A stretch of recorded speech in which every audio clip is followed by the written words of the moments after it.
Andersen's Fairy Tales by Hans Christian Andersen. The Swineherd.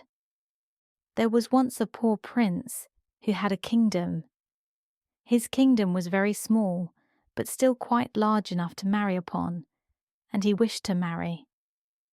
It was certainly rather cool of him to say to the emperor's daughter, "Will you have me?"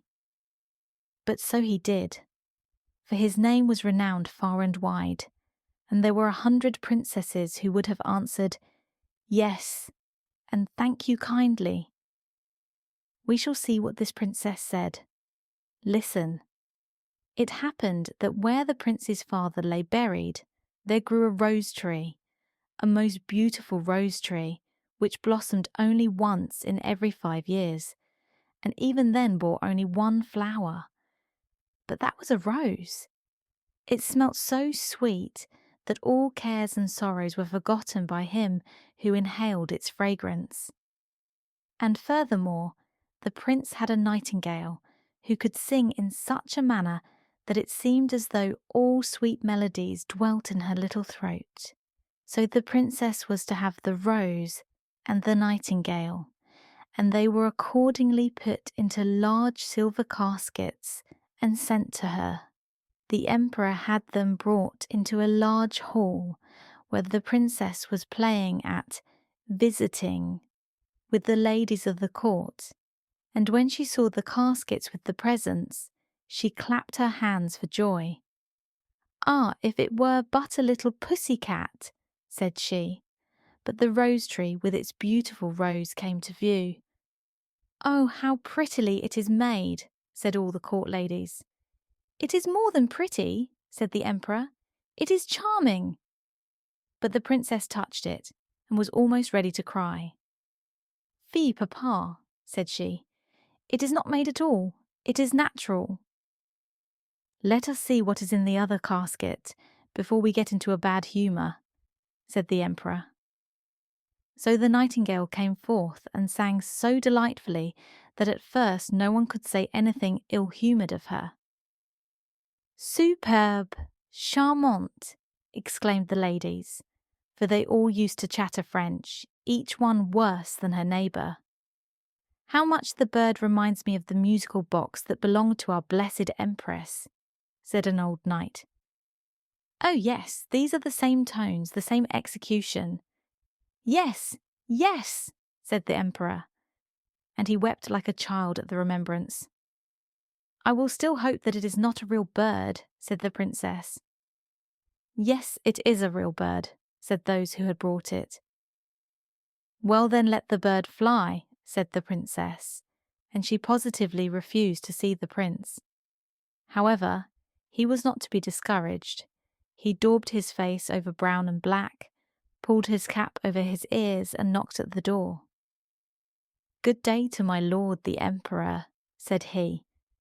"Can I have employment at the palace?" "Why, yes," said the emperor. "I want someone to take care of the pigs, for we have a great many of them." So the prince was appointed imperial swineherd.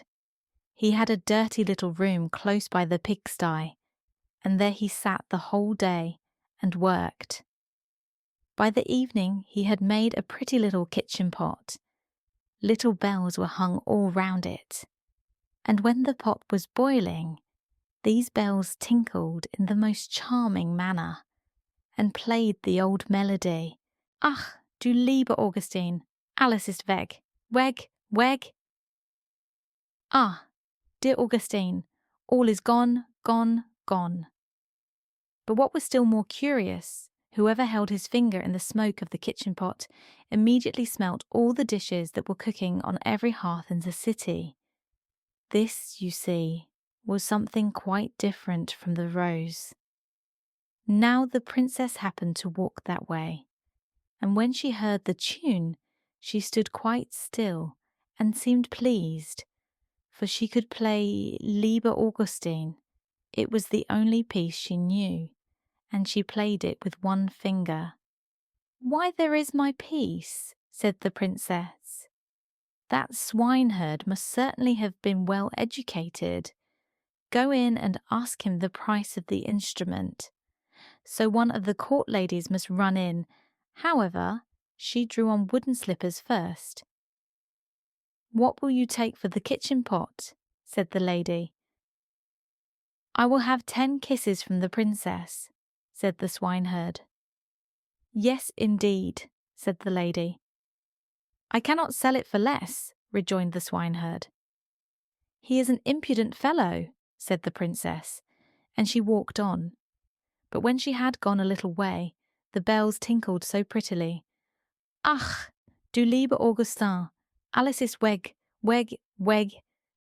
"Stay," said the princess. "Ask him if he will have 10 kisses from the ladies of my court." "No, thank you," said the swineherd. 10 kisses from the princess, or I keep the kitchen pot myself." "That must not be either," said the princess.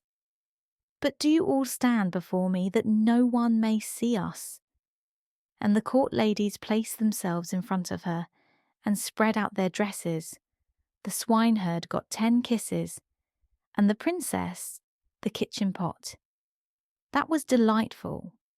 The pot was boiling the whole evening and the whole of the following day. They knew perfectly well what was cooking at every fire throughout the city, from the chamberlains to the cobblers. The court ladies danced and clapped their hands. "We know who has soup and who has pancakes for dinner today, who has cutlets and who has eggs. How interesting! Yes, but keep my secret, for I am an emperor's daughter."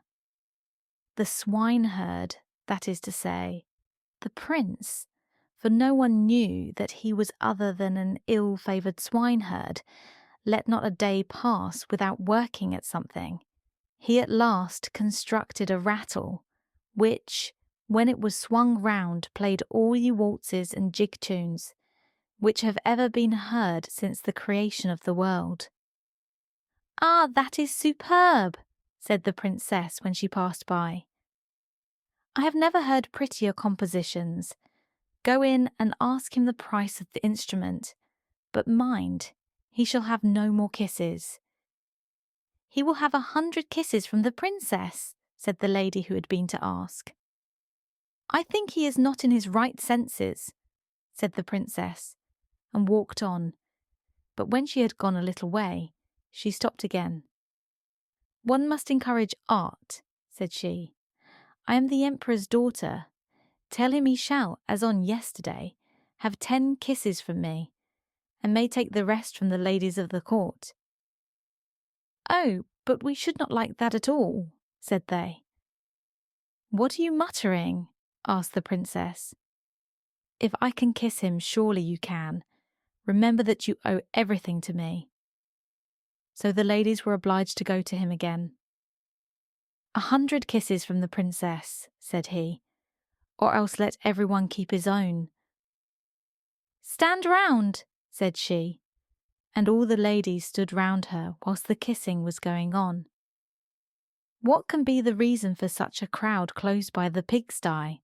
said the emperor, who happened just then to step out on the balcony. He rubbed his eyes and put on his spectacles.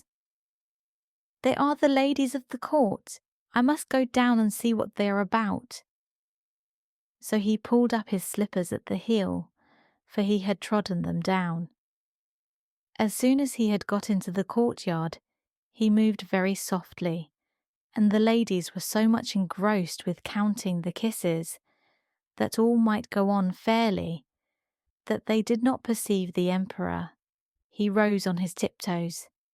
"What is all this?" said he, when he saw what was going on, and he boxed the princess's ears with his slipper, just as the swineherd was taking the 86th kiss. "March out," said the emperor, for he was very angry, and both princess and swineherd were thrust out of the city. The princess now stood and wept, the swineherd scolded, and the rain poured down.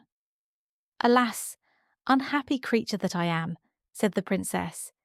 "If I had but married the handsome young prince. Ah, how unfortunate I am!" And the swineherd went behind a tree, washed the black and brown colour from his face, threw off his dirty clothes, and stepped forth in his princely robes. He looked so noble that the princess could not help bowing before him.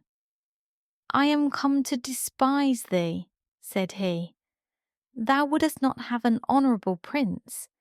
Thou couldst not prize the rose and the nightingale, but thou wast ready to kiss the swineherd for the sake of a trumpery plaything. Thou art rightly served." He then went back to his own little kingdom and shut the door of his palace in her face. Now she might well sing, "Ach, du lieber Augustin, alles ist weg, weg, weg,